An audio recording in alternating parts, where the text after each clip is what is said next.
the potentials of Kaduna inland dry ports as a key to Nigeria's economic diversification.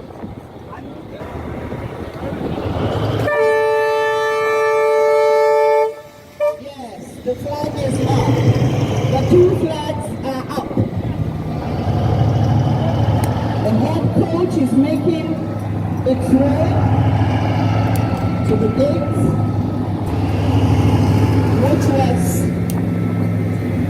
commissioned by His Excellency Governor Nasir Ahmed about 2 minutes ago.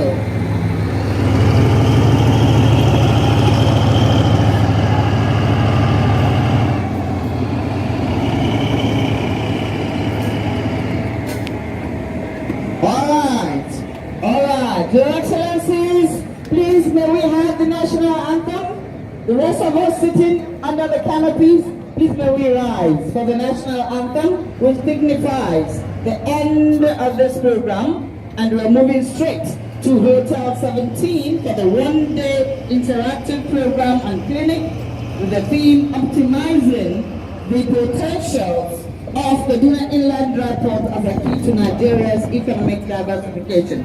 Rise for the national anthem, please.